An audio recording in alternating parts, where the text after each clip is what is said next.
Hello everyone. Welcome. Sorry about the wait.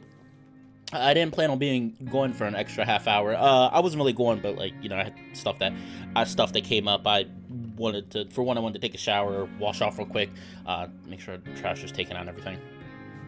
Even though this is gonna probably be a short stream.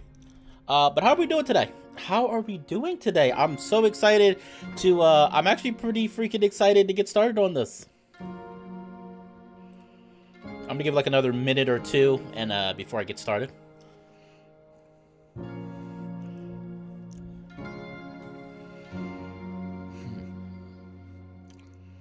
So as you can see, I'm playing Arches. I'm going to copy every other, VN. I'm gonna copy every other VN streamer, and and for once, I'm gonna actually be streaming a VN at a new time. Compared to the usual issue where I'm so late to doing this. Like, remember at Dastra, I started streaming that like a year after the first version came out. But this is very recent. This is only a few days ago, right? And everybody and their mother and their brother and their sister and their fathers was playing this. I saw Deckerlink did a video for it. Blad Lloyd did a video for it. Dirk the Red Panda did a video for it, or stream. So I'm like, you know what? I need to actually do a stream for this. Not that I didn't want to, because so far what I've heard of the VN is really good, and I'm still in the middle of Echo. So.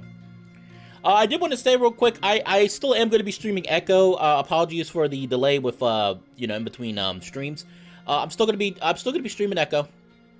I know that this is a sequel / spinoff to Echoes. Sequel more in the sense of it takes place. Well, anyway, let's before I do all that, let's get this out the way. Arches is another VN by the wonderful team of Echoproject.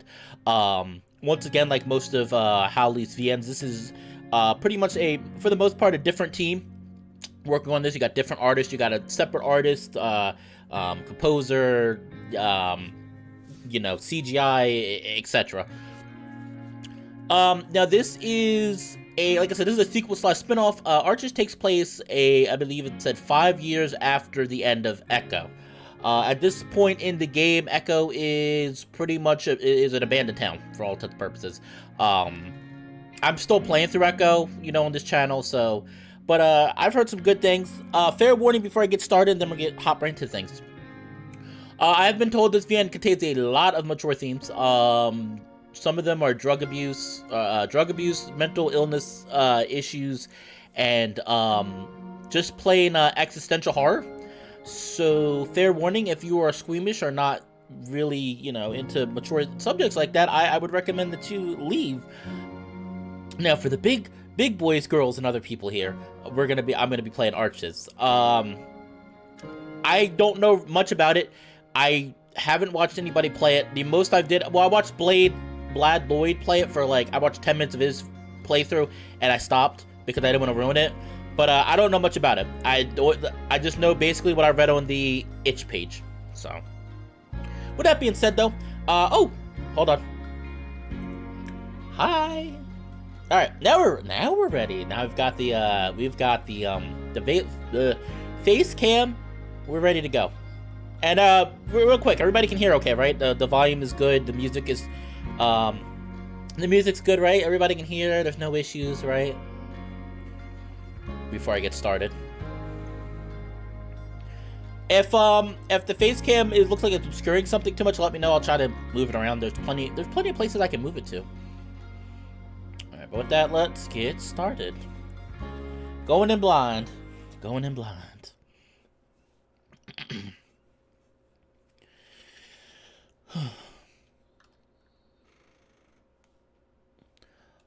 Run. That's a great way to start a VN. That's a great way to start a VN. Hi, Diego. Running was something he was always good at. He was always the fastest in his class. Just last year, he came in second in the 200-meter dash at the state track meet. Just 8 months ago, a coach from the University of Pueblo approached him about joining the track and field team after graduation. Just last month, he realized he was the fastest freshman on the team. Just last week, he started to hang out with older men who could get him into Pueblo's gay bars. Just 3 days ago, one of these men spiked his drink. Just 2 days ago, he woke up in restraints. Just yesterday, he was being tortured. Just 10 minutes ago, he escaped. But now, he's realizing that it doesn't matter. Everywhere he looks is only burning desert. There's no one. His attempts to scream for help matter even less because his voice is broken. He can barely wheeze after what the man did to him. And now his empty, droning sounds are being swallowed up by the desert. All the while, the heavy steps scraping through gravel behind him keep coming. The man isn't in a hurry at all. Running was something he was always good at. But now, when it mattered most, he couldn't do it. The fastest freshman at a D1 university was no faster than an old druggie. He definitely would have been if he had eaten anything over the past 3 days. If his ribs weren't broken. If he could see straight. The man had given him something. He had told him it was for the pain, but the pain was still there, and now he couldn't even stand. His balance was shot and he kept stumbling until he was just crawling on all fours. It's now that he realizes the man had let him get away on purpose. This makes him realize something else. He was going to die. Tired from the drug, from the past 3 days of constant fear and torture, and from trying to run, he collapses. He lies there in the dirt sobbing even though tears don't come out.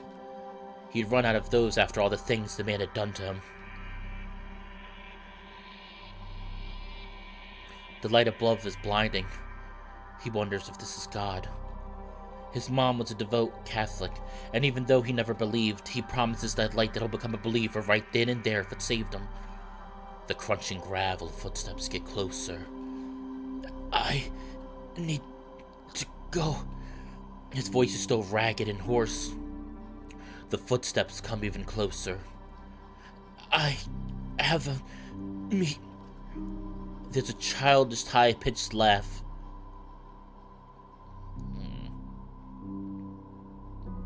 Think I must have hit you one too many times. All you do is talk about your fucking track bullshit now. The huge form moves closer. You know that shit don't matter no more, right? His chest aches with overwhelming sadness and despair. And it's not just because he's about to die. It's because his mom won't know what happened to him. And it's because the last text message he saw from her said, "Love you, bug," with 10 heart and kissing emojis. He hadn't responded and just rolled his eyes. He thought he'd be able to respond the next day or the day after that. And then, after he'd been kidnapped, the man took his phone and sat it on the counter. It sat there and buzzed over and over with messages, and his kidnapper only laughed when he asked to at least read them. Now the tears flow just as the man leans over him with something heavy in his paw. He hopes his mom is right about God. He hopes he can see her from the other side, just so he can respond somehow.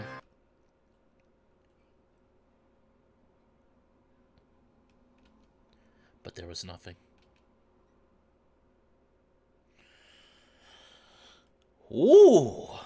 Okay.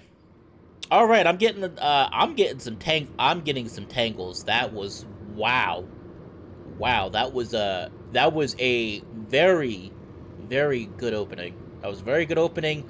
You just got started right in the middle, right in at the end, middle, wherever things are at. You get thrown right into it. Very emotional scene, and you don't know what the hell's going on, but you know it's not good. Wow, that was really good. Okay, all right. I think things are going to be pretty well here. Cameron holds onto the seat tightly, Cody's teeth rattling together with every pothole they hit. His boyfriend Devin doesn't seem bothered at all, the bear's paw on the wheel with an elbow hanging out the window. He had been singing loudly to the music playing through the car's Bluetooth speakers, and it wasn't until cell phone service was lost that Devin finally seemed to notice Cameron's unease. You alright? Babe? I think you could go a little slower. What? Cameron raises his voice, yelling over the rattling interior. Go slower! Why, this is the kind of terrain this baby was built for. Okay, but... Cameron's voice bounces as they hit another deep groove in the destroyed road. We don't know what's around any of these bins. What if it just drops off and we go down a ravine or something? That's what the roll bars are bit for, honey. And I'm pretty sure I'm about to chip a tooth. Oh, come on, you gotta admit there's something nice about feeling the road. Cameron doesn't respond and goes on clutching at his seat. Devin does slow down a bit, though, more carefully maneuvering around the most broken up parts of the road. What happened to the road anyway? It's only been, what, 5 years?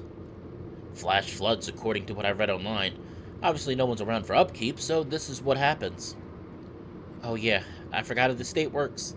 Dry as hell until a wall of watery death comes down the road during moon season. The coyote tenses up as the bear makes another smooth but still sudden turn. And it's even hotter than I remember. How are you a coyote, Cameron? This is your climate. You know better than to say that. Just because I'm built for it doesn't mean I have to like it. Yeah, but you hate it in Fort Allen, too. It doesn't get ungodly hot there, though. I can at least deal with it. Well, the transfer to Bonneville City is looking good, so you won't have to deal with it much longer. Cameron shrugs. Milder weather would be nice, I guess.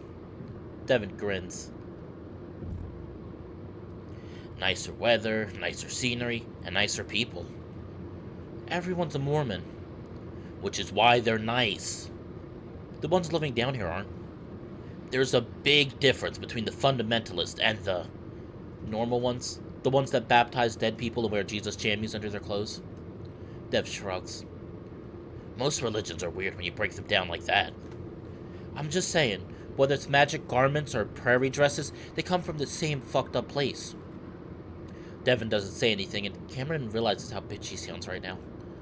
Sorry, I just worry how they might look at us. It's harder to gauge people when they're all fake nice. Yeah, that's true. But look.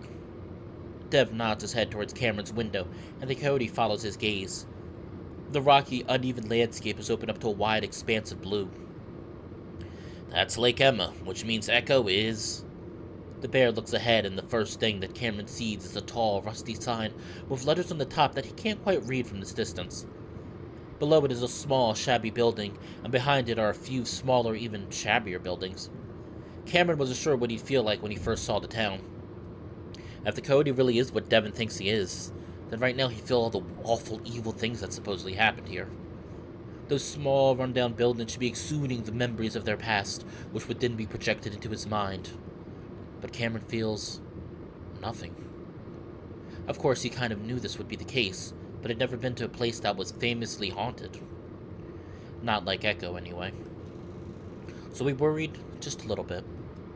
Dev asked him in the past to go on his amateur paranormal investigations, all because the coyote could see things. He'd remind Dev the proper word was hallucinate. The things he saw were manifested by his own mind. There was no reason for him to give it fuel by going someplace supposedly haunted. Dev got the message pretty quickly and stopped asking. They still talked about all these interests he had, though, and Cameron realized there was a lot more to Devin's interest in ghosts than just dumb fun. And even though he'd refused to entertain Devin's psychic bullshit, the bear still took care of him. He'd done so much for the coyote that Cameron was embarrassed to think about it sometimes. So when Dev got this chance to go to the place he wanted to go the most, Cameron decided he had to go as well. He's doing this for Dev, to show his appreciation for everything that Dev had done for him. Still, Devin had been trying to make this seem more like a vacation of sorts, like Cameron wouldn't be doing any investigations at all. He would need to talk to the bear and let him know that he was willing to do this for real, at least within reason. He also needed to tell him why he didn't like doing this, and that part might be hard. It doesn't look so bad for a ghost town, I mean. Looks can be deceiving. Hang on, gotta pull over for a sec. Why? Want to scout out the lake a bit before dark, and I also gotta take a massive leak. Cameron tries not to sigh, just wanting to get into the town so we can be sure that he doesn't feel anything. To really make sure that there's nothing to be worried about.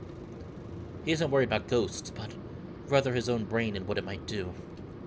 The road becomes smoother and newer looking as they pull up to the lake. They were trying to turn this reservoir into a recreational spot right when it all happened. They both get out, Cameron stretching his legs gratefully. Ooh, nice art. I'm a little surprised. I wasn't expecting the art like this, because I'm so used to... hello, Evolutions. How are you doing? I kind of saw some little hints and bits of the art earlier when I was going through the itch page. It's a little bit different. I'm a little more surprised because Echo had a very gritty, dark art style, and this seems more... not average. Not average. This is good art. I don't know how to describe it, but it's like the colorization is not quite so far. It's not as muted as Echo was, but you can still tell it's not like bright colors. It's very natural tones of colors and shading. But yet the style is more cartoony. It's a more somewhat simplistic art style, but with very natural tones of color and shading. And I like it. I think it works great for this VN so far. Oh, shut up, that. Oh, you're bad, man. I was wondering what you were talking about. I was like, lotion? There's no lotion. And then I'm like, oh, what, this? No, what, this? I promise you, it's kind of like icy hot. So trust me, it is not used for that kind of stuff. I promise you, it's not used for that kind of stuff. It's icy hot. So yeah, so it's just regular lotion to help with itching and muscle issues. But yeah, I'm liking art style so far. I think it's something different. It's not exactly this copy paste of Echoes. Also, I should probably save because I don't have a save point just in case. That's too bad. It kind of looks nice. Oh, and yeah, see what I see? And he's even got like a red Pueblo shirt.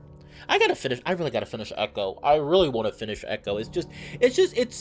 I do want to apologize real quick to people. I'm really sorry that I haven't really been. I've been trying to do my best to keep track of videos and streams. It's a hate and curse thing. On one hand, yes, I should be grateful that I have a full-time job, and for the most part, I am grateful that I have a full-time job. But it's so difficult when I'm working 9 hours out of the day.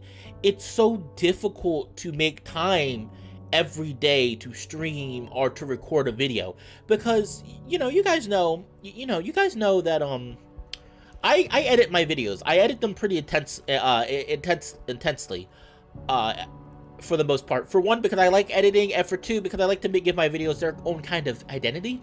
And it's hard. It's really hard to do that and work, but I'm trying to do the best I can. And what's even more, it's just been very frustrating because I really enjoy doing this content for you guys. But at this, I really do enjoy this content for you. It's kind of frustrating that I can't get to do what I really want to do simply because it's not a paying job. My actual full-time job is a paying job. This is a hobby, a hobby more for fun. And that's why I've been having difficulties trying to work on my own VN. Like, I've been trying to work on my VN, but if I'm lucky, I get maybe a few hundred words down to 1,000 words a day if I'm lucky. Up to 1,000 words if I'm lucky. So I will try to get a better schedule going. But like I said, just bear with me. I'm trying to do YouTube, Twitch, and I'm trying to write my own VN. So I do the best I can. But I love when I get to meet all of you guys, girls, people. It's really nice when I get to do these and talk to all of you guys and people. So thank you. Thank you for supporting the channel as always. Yeah, this place has had a long string of bad luck. Bad luck is one way to put. Hold that thought, I'm gonna pee. Dev waddles away, clearly having held it until he almost couldn't anymore. Cameron shakes his head, remembering all the rest stops they passed on the interstate. With a sigh, Cameron leans up against the Jeep, staring out across the lake. This really isn't bad at all, so far. Sure, they weren't in the town yet, but all those dreams he had, all those terrible feelings, they seem silly now. It's just a small former town with a sad history. If his brain was going to manifest something out of this, that something would just be sad. Cameron knows that hallucinations aren't real. He's known that since he was a kid, after he first saw a monster in a raincoat in his trailer home. He also knows that ghosts aren't real either. But Devin believes, or at least wants to believe. He wants it so badly, and he thinks Cameron can see them. Cameron knows there's something extremely perverse and wrong about his disorder being used like this. Devin is also aware of this. Painfully aware. To the point that Cameron was able to tell days in advance that he was going to ask about taking him on this trip. And yeah, this is wrong. But the bear doesn't even think Cameron is mentally ill, or at least that's how he comes off to the coyote. Devin doesn't understand how it feels to struggle with reality, with the feeling that at any moment you could lose it. That isn't his fault. Most people have a solid perception of reality, like a normal person should, and they take it for granted. That and Cameron never really told him what it was like. So, how could he understand? He told him a little bit, but he'd always been worried in the back of his mind that Dev would leave if he told him everything. So Dev took those snippets of insight into Cameron's psyche and somehow interpreted it as him being gifted. It had been over 5 years at this point, and Dev had seen Cameron at his worst, at his absolute craziest.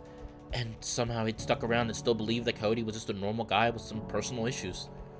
Cameron hugs himself a little tighter, realizing that now was the time to really talk about it. And then, after this, they can have a fresh start in Bonnieville. Phew, I am at least 3 pounds lighter after that. You know, while I don't mind taking a piss in the wilderness, I'm not doing anything more than that. Yeah, I was kinda hoping there would be a porta potty or two around here, but it looks like we'll have to dig some holes. Dev! Whoa, just kidding, babe. We could drive to the rest stop. What's wrong? The Cody pauses, trying to get into the mindset this sure to be uncomfortable conversation is going to require. Just give me a sec. Cameron sees the bear's demeanor change instantly. Okay. Well, while I'm giving you that sec, I'm sorry for teasing you and being all gross. I know this isn't really where you want to be right now, and I was just trying to lighten the mood. And you know, it's because I love you. Jesus Christ, stop. Dev goes quiet and swallows, the sound comically audible. There's a pause, and though Cameron tries to keep a straight face, the tension just seems to break on its own. I would much rather hear you make poop jokes than act like that. What, considerate? Sort of. You are considerate. Just not in the weird, anxious way. Well, sue me for trying to be careful. I just don't want to say something stupid and... Cameron cuts the bear off, not wanting to put this off any longer. Just listen and let me talk for a minute. I know you haven't said it, but let's just get it out in the open that I know you wanted me to be here for more than just company. I'm not that stupid. And I just want to say that I don't think this is a good idea because what I have is a mental disorder, not an ability. I know, I shouldn't think of it that way, but I researched it and I just don't think it lines up with you having a mental... Dev cuts himself off as Cameron sighs deeply. Please, don't. I'm sorry. But what's important is if this helps you, whether I think it's real or not, you've done a lot for me, and I want to be able to do something for you. No, what I think doesn't matter. What's most important is. So, I'm gonna do it. I'm gonna be your psychic for the weekend. What, really? Dev, I'm not spending the whole time role-playing like we're having a good, innocent time in that murder town. But I don't want to make you do something you don't. Oh, I want to. I might not like it, but I want to do it. If only for you. Cam. Nope, I've made my decision, and I'm doing it. But just this once. If you're sure. But please, don't put me ahead of you. And I did some research on that forum you linked me to a few years back, so my sixth sense is primed and ready. I seem to finally snap Devin out of his reluctance. Wait, seriously? There were so many people like you on that forum. Did you? Listen, I want you to find your answers. I really do. But I think the worst thing I could do is lie to make you feel better. I'm going to be completely honest about everything. Whether or not I see something. Of course, that's what I want. And that's why you shouldn't be getting your hopes up right now. I'm just telling you that I'm going to try. The bear stares at Cameron for a few seconds, just smiling. What? I'm just glad I met you, and that we're together. And that you're here with me. Devin wraps an arm around Cameron, pulling him into his side as they both lean back against the Jeep. Ooh, we've got a CG scene, which, as you can tell, I did not use. Which surprisingly, I did not use for the screen cap. Reason being I didn't use it for the screen cap is because everybody used it for the screen cap. Decker used it for the screen cap. Dirk the Red Panda used it for the screen cap. Blad Lloyd used it for the screen cap. And I was like, nope, I'm gonna be different and fancy. I'm gonna make my own little screen cap. And I certainly did. And I'm proud of it. I'm happy with it. But this is a nice CG scene that I did save for future, in case I decide to use this in the future. But seriously, if you ever feel like, I don't know, you're just not into it, just let me know. Well, as long as you're not expecting anything, I think it'll be alright. Yeah. Dev goes on grinning and Cameron narrows his eyes. Because I'm getting the feeling that you're expecting a lot. Dev pauses, seeming to think. Well, I'm also happy that you're being more open like this. I'd always felt like you didn't want to talk about it. Cameron also thinks. I guess I just didn't want to be told that what I see must mean something, you know? Yeah, that would get old pretty fast. But since we're talking about it now, does it not? Like some of the things you mentioned don't make sense. Like that raincoat creature? But what about your old friend who, you know, got shot in the head? After I hallucinated that someone shot him in the head? Yeah, that one. This is what I'm talking about. You and all of us really like to see meaning in everything. That we have a purpose in life, a reason. Reason, purpose, and the meaning of life means nothing to the universe. Alright, Cameron, hitting a little close to home there. Alright, Cameron, calm it down, hitting a little close to home there. Everything just is. Whether it has meaning is up to us. Yes, it's weird that I hallucinated the way he would die, but he was also involved in things that could have led to that. I knew he'd been dealing drugs in a really risky way, so I knew his life was in danger, and I was on fucking ketamine. All the reason is there. Well, Dev shifts around, clearly uncomfortable and trying hard not to look that way. I get that, but there's a lot of other examples I could bring up. Maybe it's coincidence. But at some point, don't you have to wonder if maybe it's something else?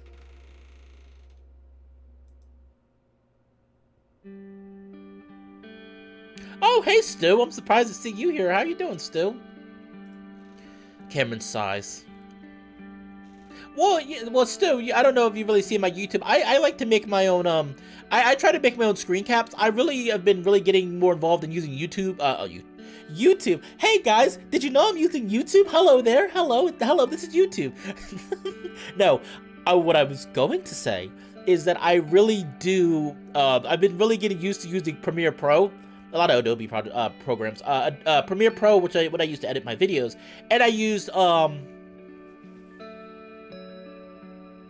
couldn't think from it. Photoshop. I've been using Photoshop a lot. I've been trying to focus on using Photoshop to make my screen caps. So I do try to dabble in, graphic arts kind of stuff and editing. I like doing them. It's just, it's a long process. That's the only thing. Of course I have. But what always worries me about this paranormal stuff you're into, and the afterlife and all that, it reminds me of my mom. Dev doesn't say anything, just waiting and listening. You know...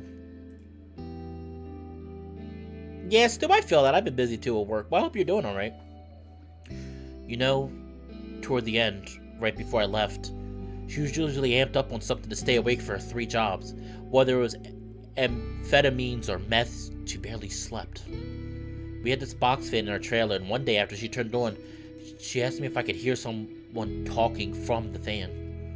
I said no, but she sat next to it and listened and eventually had this huge epiphany that it was God. And she did that for weeks, and that's almost all she did when she was home, listening to the fan talk to her. I'm not sure what all it was saying to her. I don't even think I really understood what was going on. I just knew that sometimes STEM addicts did that kind of stuff, especially when they don't sleep, you know? But then she started to look for specific shapes, arches, and half circles. This voice told her that she can get into heaven if she passed under the right one. But the voice also told her that Satan would trick her with fake ones to make the real one harder to find. She pointed these out to me, and there were so many, and yeah, they were there. But when you look for those patterns, for something as simple as the shape of an arch, Cameron traces a finger along the arch of the wheel well he's leaning against, you're gonna find them. Eventually, she told me everything was warped. I guess she was so fucked up that these shapes just popped out at her, like her brain was highlighting them and she couldn't ignore them. On the last day, she told me that even I looked like an arch, and that she thought the devil had taken me. She looked completely done. She told me she'd be back to save me, and then just walked out of the trailer. A few hours later, she drowned trying to swim under a bridge, and everyone in the trailer park kind of saw it as just another delusional druggie getting themselves accidentally killed. Dev knew Cameron's mom drowned in a river while on drugs, but not the terrible details. And the bear just wraps his arm tighter around Cameron. But I think it was a suicide. That she was just so tired of her shitty life that she bet on that bridge being the arch that would lead her to heaven, one way or another. So that's why I worry about finding these patterns, even if it's just something I like, looking for UFOs or ghosts. Yeah, I think the meth and lack of sleep pushed her over the edge, but is there something genetic there too? What if I'm predisposed to it? I haven't used since the second month after I met you, but I still see shit. I'm just not delusional. At least not yet. But I worry. Dev clears his throat.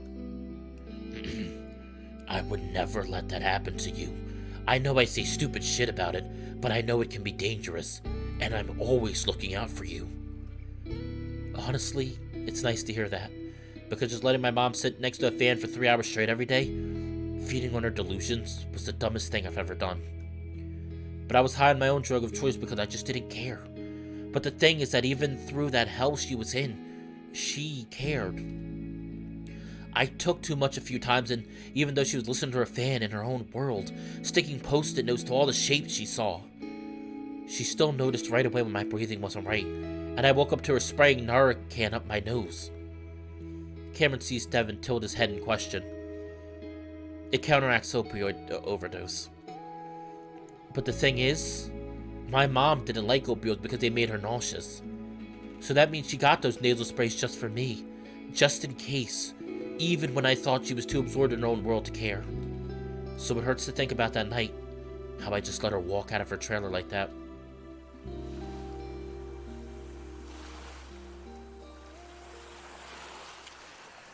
Wow, I just started this VN and it is very deep already. Wow, but hey, we got a little bit of info and backstory out of one of the main characters, Cameron, and wow, if I know what I know about this town, Cameron's about to have it very, very rough, to put it mildly. This town is about to, for all intents and purposes, fuck with Cameron. And I am very worried what that means is going to happen to him. But this is the first version, and I still got plenty of time. This is still the first version, so I'm sure that will be explained a year, maybe possibly 2 years down the road when this game is finished.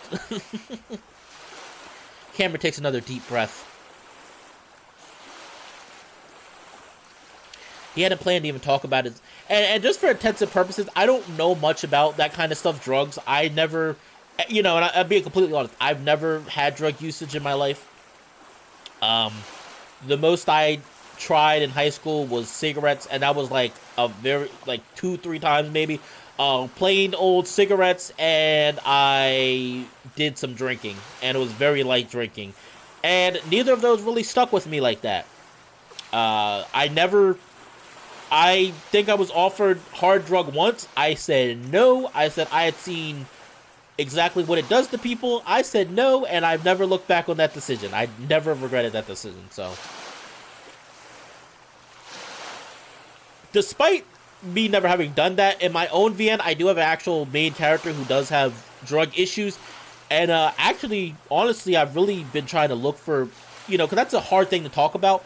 I really would actually wanted to find people to have interviews about with that kind of thing, so I can better, better portray drug usage, because I don't want to offend anybody. I want to do things realistically and properly. I don't want to, you don't ever want to offend anybody with that kind of thing. He hadn't planned to even talk about his mom, but it just came out. Oh, no, he's crying. Oh, I had a feeling. I was like, oh, no, he's crying. Hold on, I'm going to take a sip of cola.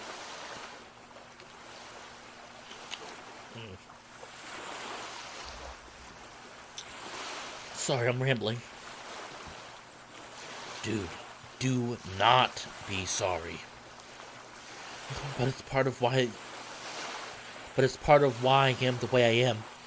I know my symptoms don't perfectly match up with what you've researched on the internet, but they're close enough. And honestly, maybe you're right. Maybe there's more after we die, and somehow I can help you find it. But if things go south and if something's wrong with me, pull me back. Thinking about the shape of an arch still makes me feel sick, like a reminder of what happened to her and what could happen to me.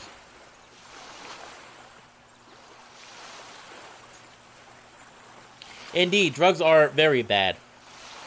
Drugs, well, most drugs. I mean, obviously you've got pharmaceutical drugs that are actually, good, useful, but most illegal drugs are not good for you. Wordlessly, Devin pulls Cameron into a hug, and the coyote presses his head against his chest. At that moment, Cameron realizes then why so many people love their therapists. He'd always worried that Devin would get too weirded out by what happened when he was a teenager. That Devin would finally see all of his closet skeletons, neglected, abusive, abused, and so hopelessly addicted. Just like his mother. The definition of trailer trash. Cameron evolved this thing at some point in his life, but he knew that didn't matter to Devin.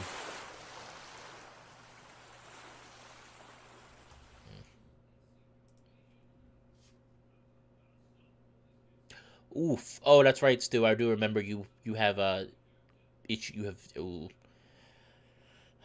Yeah, that's the issue with opioids from what I hear. Opioids that's why a lot of doctors really don't like giving them, but sometimes you don't have a choice. It's just the issue with opioids is I hear it's so easy to get addicted, and if you ever do get the time where you can finally get off them, it is so incredibly difficult to wean yourself off of them. It's a very, very perilous bridge.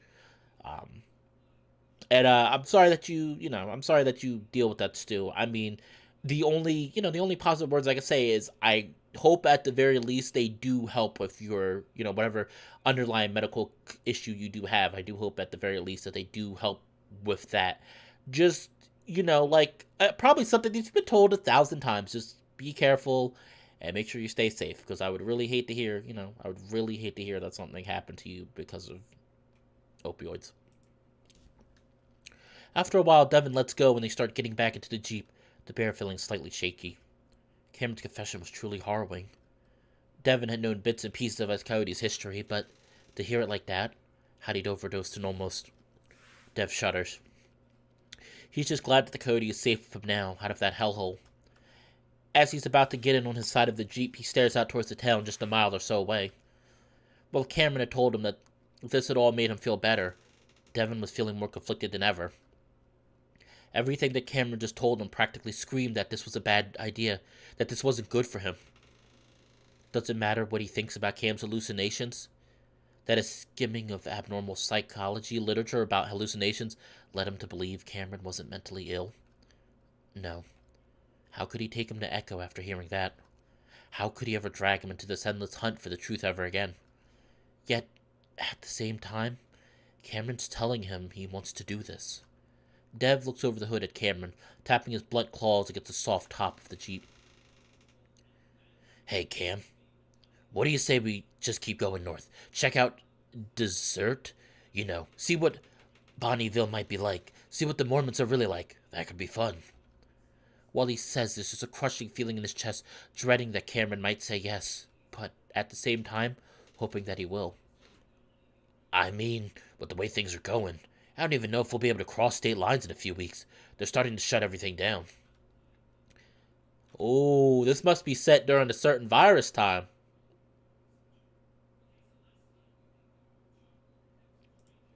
but Cameron stares back at him before smirking. Oh no, this is something you wanted to do for years. I mean, fuck me for dropping all that on you right before we got there. But you know I'm a procrastinator. I don't want you to feel guilty, but just be aware. And I kind of want to face my fears in a way. You know? I'm ready for this.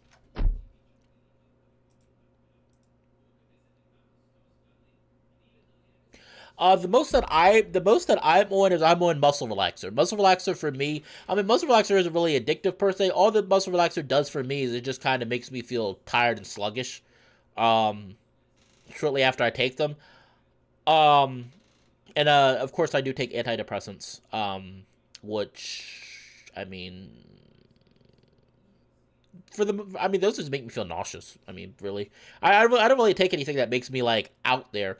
The worst I've had is where I took all my pills like I'm not supposed to. I took all my pills at the same time, and I took a lot of cold medicine because I was feeling sick, and that was a very trippy experience. Now, that was a very trippy experience for me.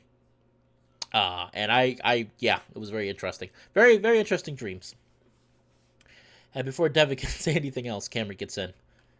Dev looks over at the lake, actually not sure what he's about to do. If he was a good boyfriend, he'd drive away from this place.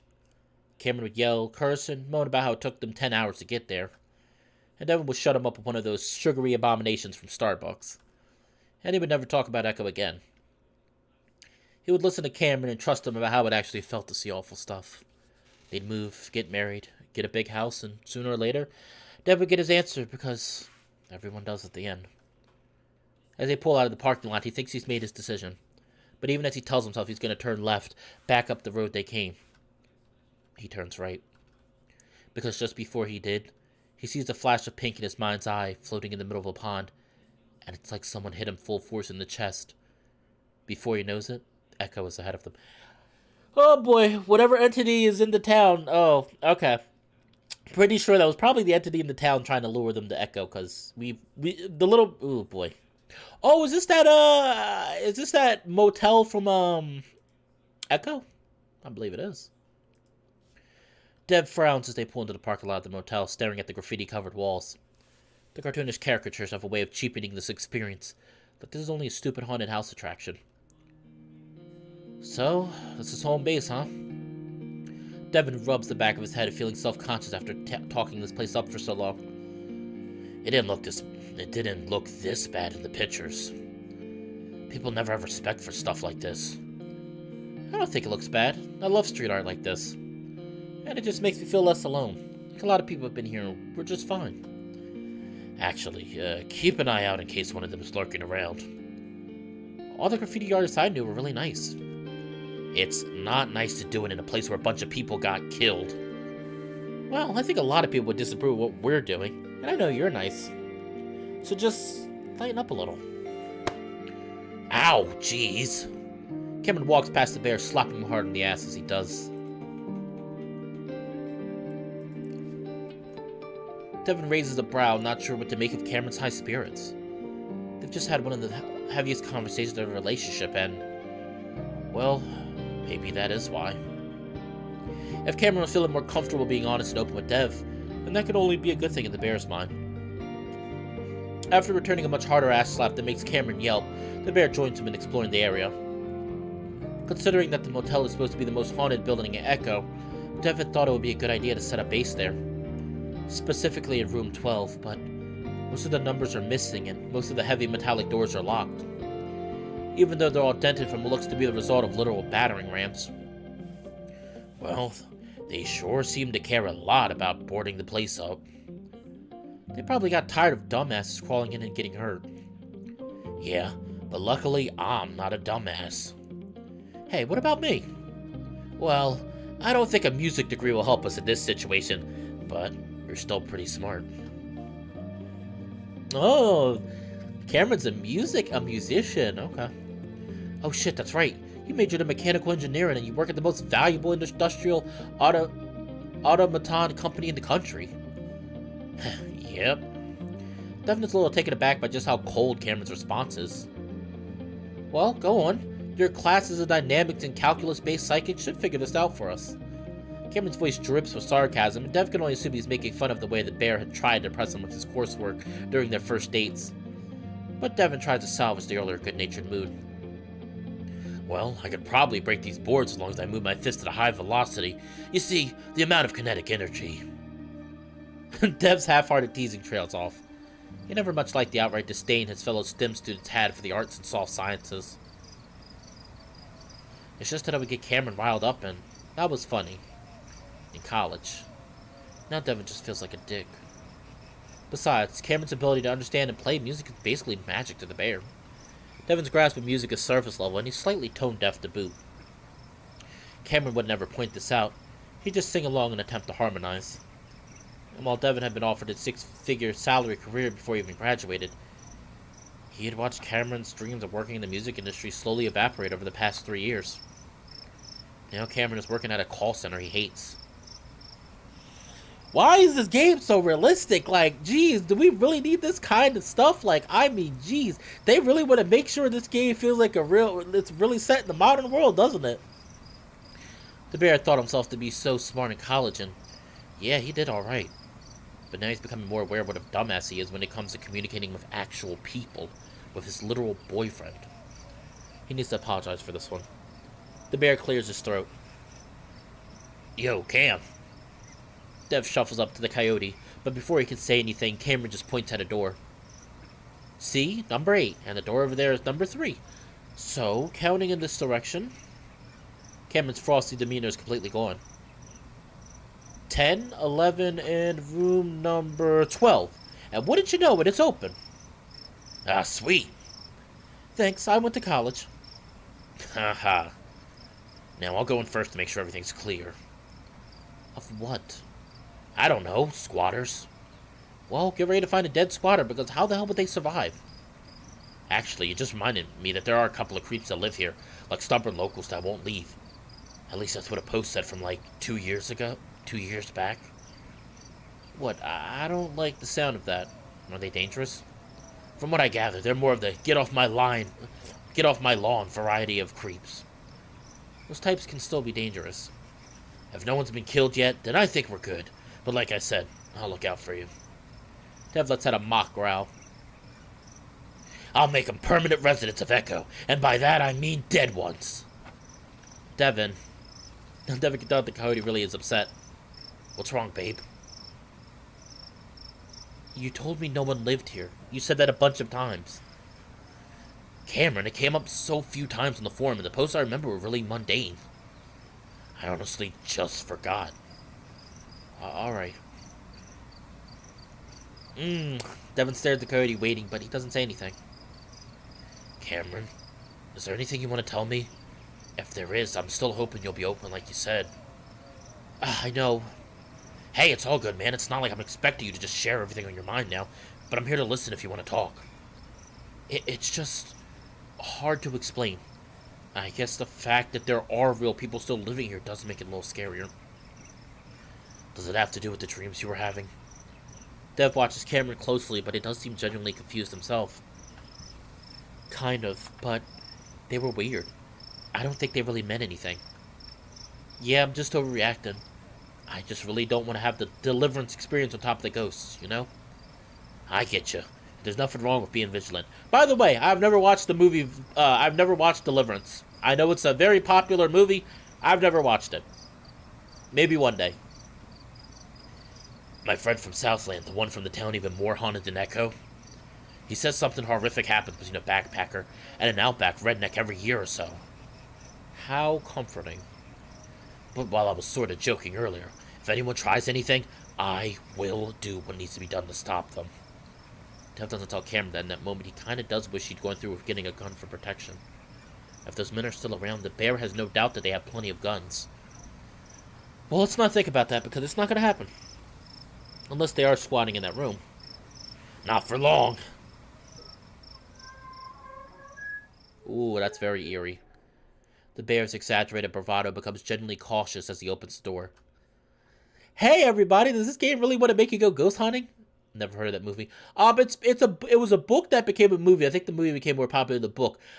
It has John Voight, I think his name. It has John Voight in it, who's a pretty popular actor. I think it's from the early 80s. might be late 70s, early 80s. It's a pretty graphic movie, I've heard. I haven't seen it, but I know about the one very controversial scene that happens in that movie, and it's very. Ugh. The room is hotter than it's outside, as if it were magnifying and trapping the heat. This is a very pretty setting, by the way. Anybody want to go ghost hunting? Let's go ghost hunting, everyone. Let's take a road trip. Let's take a Fallenpack trip.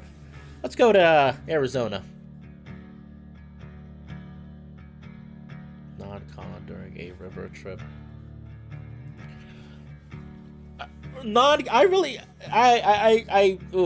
I've always wanted to take a road trip, and it just sucks because nobody ever wants to do it. Okay, yeah, this is doable.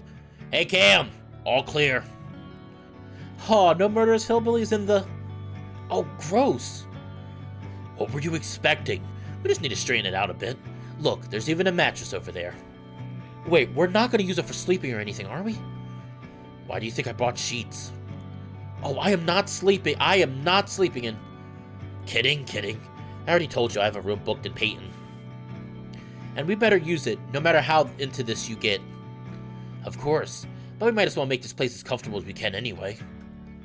Cameron is quiet, and Dev turns to see him staring at a plethora of rusty nails on the ground around the window and mattress. Your tetanus shot is up to date, right? That's a great question. Yeah, great. Just don't puncture yourself on anything. I'll try to clean these up at least. Cameron watches Dev step back, brushing his paws against each other loudly. Well, I'd say that's rather cozy, don't you think? I've seen actual homes that look worse, so yeah, I'd say so. Cameron eyes the couch and slowly sits on the edge, not quite trusting it despite the sheet. So, what do you know about paranormal investigation? You said you did research? Turns out you just run around with a flashlight and call the ghost a bitch. Good one. Damn, sorry. Didn't know the reality show ghost hunts were such a sore spot for you. They single-handedly ruined the credibility of actual investigations. Well, they brought it more attention, right? Anyway, all I really know is what you do. EVP stuff, taking pictures, just sitting around and waiting. Stuff like that. That's a start. Actually, I was thinking you deal with most of that stuff. So what I mainly researched had to do with those who are gifted. It's almost physically impossible for the Cody to use that word to describe people like him. Oh yeah, I wanted to say earlier how happy I was you looked through that form. It must be annoying just hearing me go on about it when I don't even experience it. No, you're fine, Dev. Actually, Cameron much preferred to hear it from Dev. Half of the people in the forum were clearly liars with a savior complex. And then the other half were contacting these assholes to help communicate with a dead loved one. Cameron couldn't stomach it and just ended up looking at a blog that seemed a bit more legit. So, what did you find out? The way the bear is lit up now that they're talking about investigating reminds Cameron that he needs to at least try. Well, according to the psychics, it's pretty simple if you have the extra sense. First, approach the location with clear intentions. I'm here to see or hear something from the past. Second, keep an open mind, which is something I promise to do.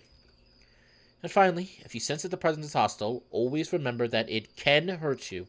In these cases, they might not actually be a person.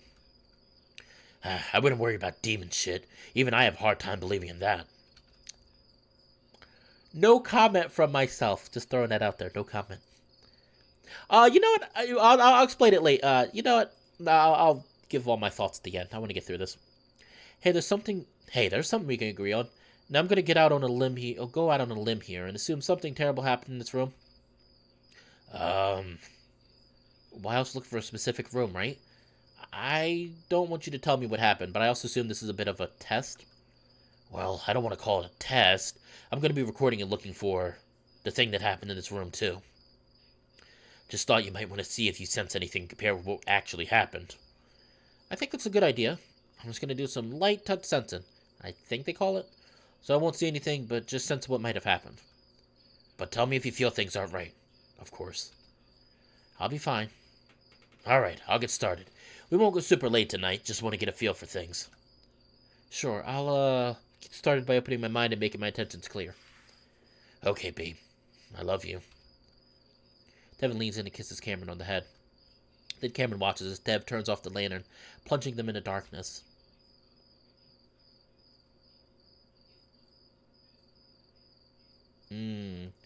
Looking around equipment while trying to be quiet about it quickly gets Devin sweating through his shirt, and he has to take it off. He's making the extra effort not to disturb that coyote because Cameron seems to be really trying, his eyes closed and ears up. Dev didn't even need to ask him to take out his phone so he could record audio. He just did it, and to Devin, that just proved how much Cameron wanted to do this. As Dev goes about testing his equipment, Cameron shifts and mumbles something. Dev perks up. Hey, hon, I'm right here. You alright? I need to get more comfortable. At the same time, he adjusts himself so that his feet are on the suitcase in front of him. Okay. Something about Cameron's demeanor is bothering Dev. And Cameron's words were a little slurred. And he does seem kind of not quite there. Should he pull him out of it? Devin had never seen a psychic in action before, so maybe this is normal, like a trance. He hopes it's normal, because if Devin can find his answers, he'd give them up for Cameron to discover he isn't psychotic. Hello there, Never Lucky. How are we doing today? I believe you look like you are new. Welcome to a beautiful stream for a furry VN called Arches, which is a spin-off / sequel to Echo, another very popular furry VN. He hopes it's normal because even if... Oh wait, I already read that. As he's fiddling with his EMF sensor, dread suddenly clutches at his chest. What if the opposite happened and Cam really did lose his mind? Like when his mom got psychosis. If that happens, Devin is only now realizing that he would be responsible. And how could Cameron forgive him for that? How could he forgive himself? Shit. Dev hisses under his breath. What the fuck is he doing? Bringing his boyfriend to this room where that happened. He was usually alone or with friends when doing these investigations, and his want to see something always overpowered the fear. He just assumed Cam would be used to scary shit, especially after he described that flat-faced creature in a raincoat that he hadn't seen since he was a kid. He just assumed. Why was it only now that he was realizing what the consequences could be? The feeling he had earlier about being a social dumbass comes back, but far stronger. This isn't something a loving partner does to another partner. He's fucking using Cameron for his own selfish reasons. Devin knows that the Cody has some kind of ESP abilities, but that didn't mean he didn't also have other issues that could fuck him up. That didn't mean that possibly seeing these awful things wouldn't cause him to develop more issues. Devin gets up and paces for a bit, beginning to make up his mind, deciding that right after this, they're done, no matter what. The bear looks at the closet, the one where a wolf from the Meseta Tribal Council hung himself in the early 90s. If only he could see one thing, just one silver proof that she's okay on the other side. He'd be at peace with all this.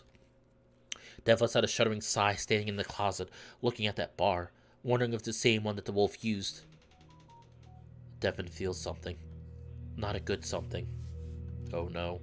A chill runs up his spine and suddenly he's shivering. No way. It's actually happening.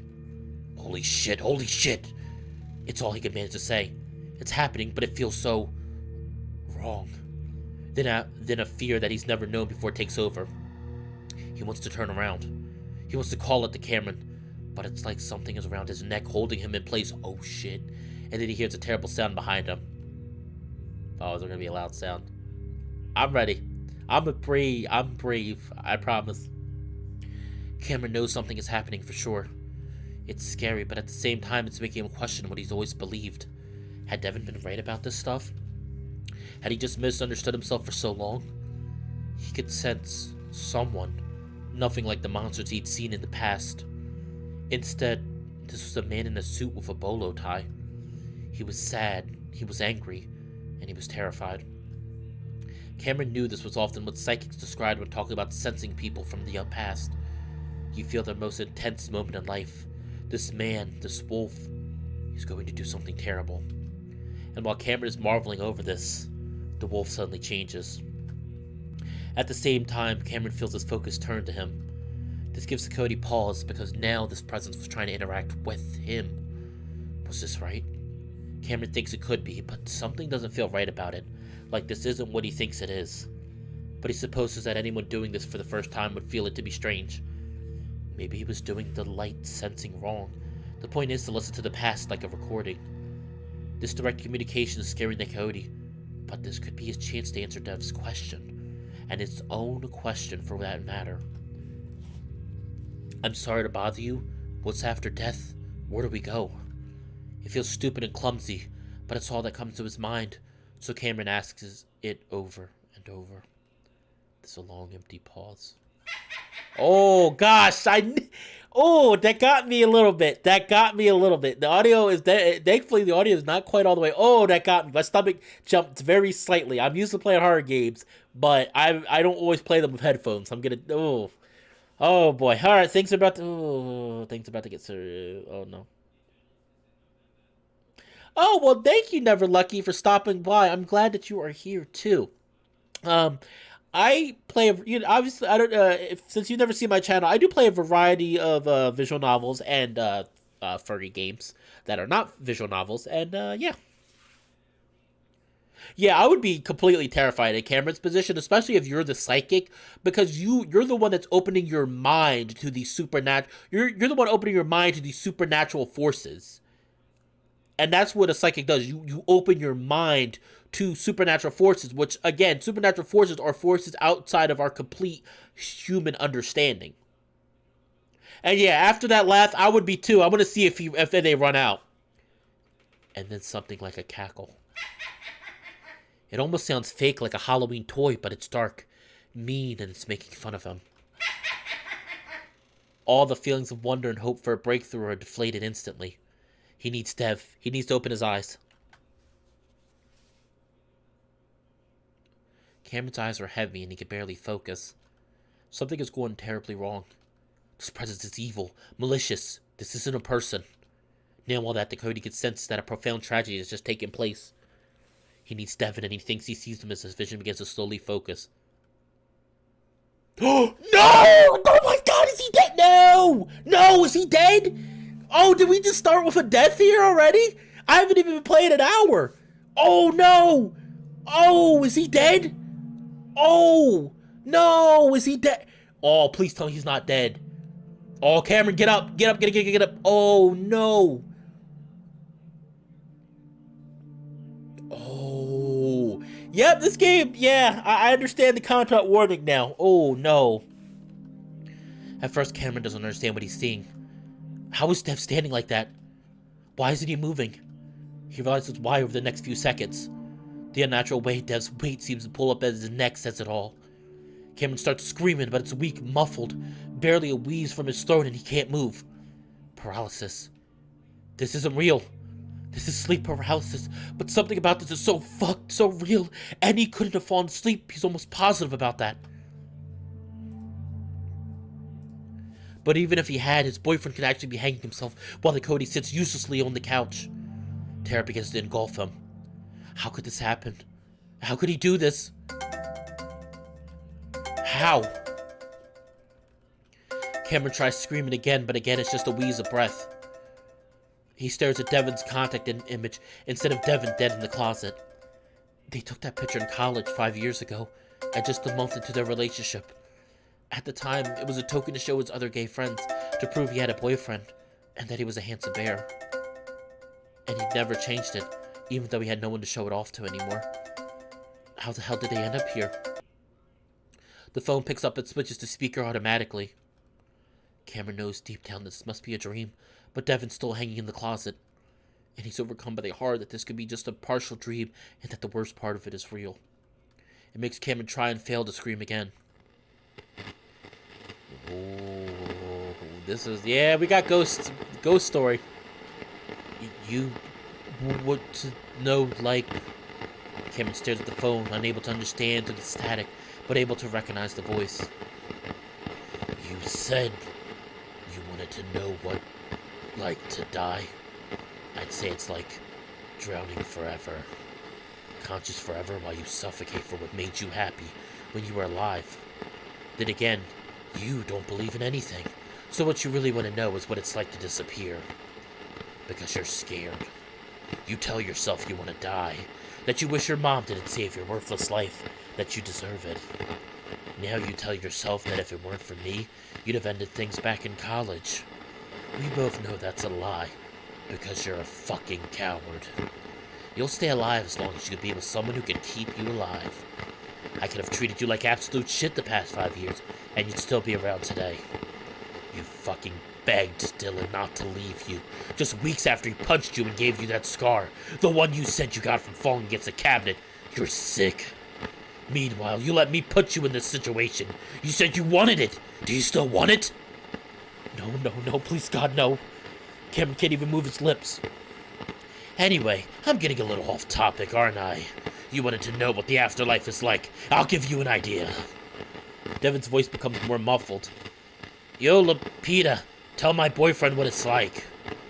It's quiet for a moment and Cameron just sits in stunned misery, just waiting.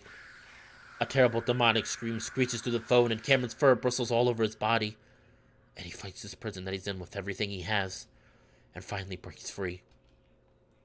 Oh, and this is only the first part. It takes Devin a moment to realize the terrible sound is coming from Cameron.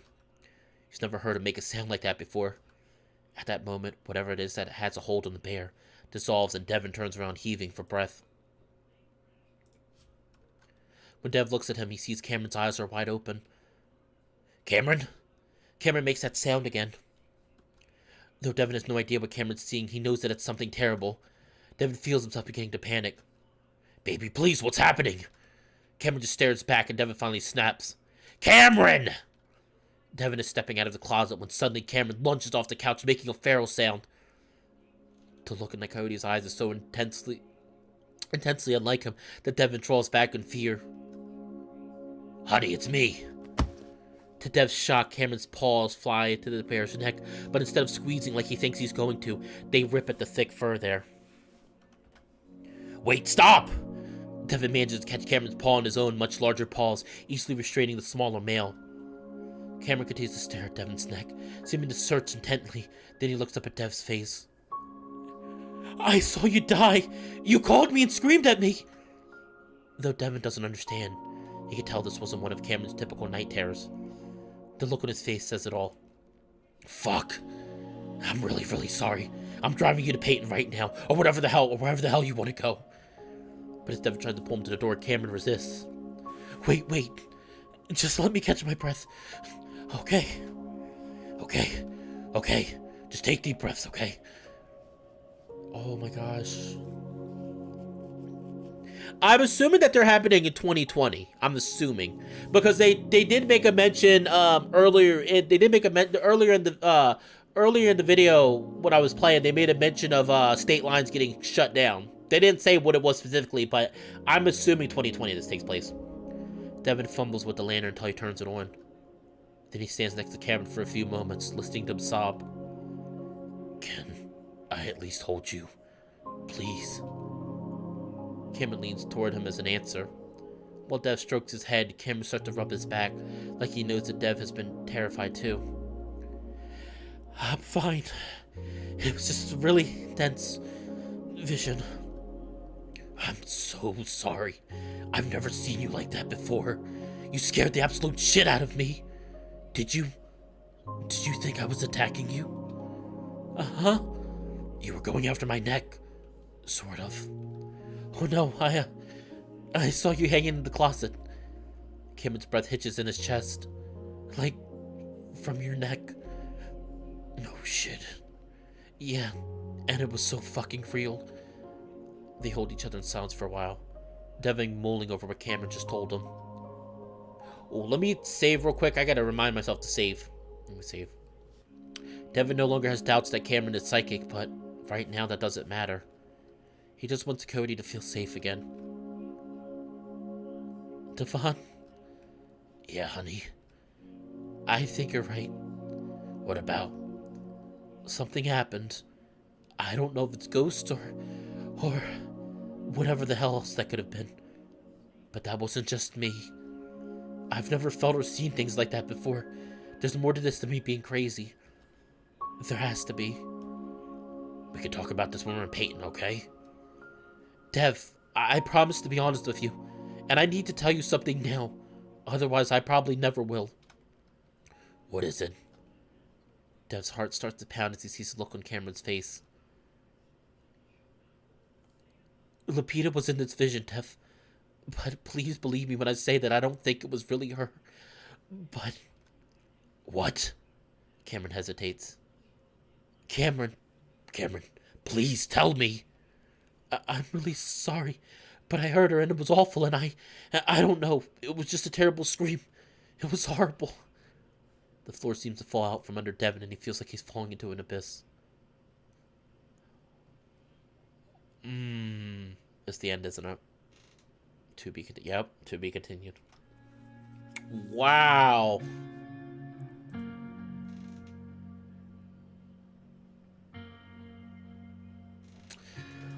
Wow, what a VN, what a demo. Oh, this makes me want to play I definitely will be keeping up to date with Arches, but let's give my alright. Time to give my opinion. It's fantastic. I love it. Really good. I will say this definitely isn't a VN to play if you're not into very dark themes. But yeah. Wow, this is really good. I love the two characters. I'm hoping that it focuses more on the two main characters, Cameron and Devin, because this feels a lot more personal. Echo felt personal too with what I played, but this feels a lot more personal than Echo. Or something like Adastra. Well, Adastra wasn't really horror. Adastra was more, you know, sci-fi, obviously. This is a... Wow. Yeah, this is really good. I'm really excited to keep going with this. I really like it. I really can't think of a complaint. Like being very serious, I can't think of a complaint. The only thing, I mean, it's very mature. This definitely is not for people, you know, this is definitely not for people squeamish. I'm getting the strong feeling. Here's theories that I'm going to go off on. One, I get the feel that Lupita is Devin's mother, who is deceased, because he made an offhand remark that like he wants to know that she's okay, and I'm assuming that Devin's doing all this ghost hunting and stuff to try to find proof that there is an afterlife, to find his own sense of closure. Cameron, meanwhile, San Diego. Cameron, meanwhile, is the opposite. Cameron seems to feel after his mother's death and the issues he saw with both her drug usage and the issues he saw with his drug usage, that there is nothing. So pretty much Cameron's pretty much nihilistic. Like, no, there's no meaning to anything. We give things meaning, but there's no meaning to anything in the world. While Devin seems to be trying to find the opposite. He firmly believes that there has to be meaning to these things that happen, and he's trying to find it.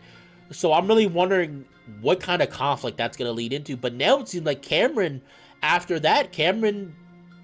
is starting to believe that the hallucinations he's seen in his past weren't just drug filled delusions. Maybe they did have some sort of supernatural meaning to them. Maybe he was seeing ghosts or demons or whatever other entities you can, think of. So that's really going to be interesting. I'm a little concerned with seeing what I'm seeing out with these hallucinations with Cameron. And I'm wondering, and I know that's going to lead into something bad. That's going to lead, again, this is a theory, so don't take it for 100%. I'm really wondering, I firmly am feeling that by the end of this, they're both not going to make it out. I don't think they're both going to die, but I get the strong feeling that based on choices, one of them is going to get out of Echo and the other one's not. And granted, that's very, very dark. That's a very dark ending. But with what I've seen, that almost would match up. I mean, it's too early. It's only an hour gameplay. It's too early. I don't know how many words specifically this version is, but like I said, it's too early. But that's what I'm thinking. I'm thinking by the end of this, only one of them's gonna get out. I think only one of them's gonna get out, because I can see Cameron's hallucinations causing a lot of issues, and he's gonna start lashing out, not knowing what's real and what's not real. And that's not going to be good, because he's a previous drug abuser, and I can see bad things. I really like this, though. I think the writing is fantastic. The characterization is great.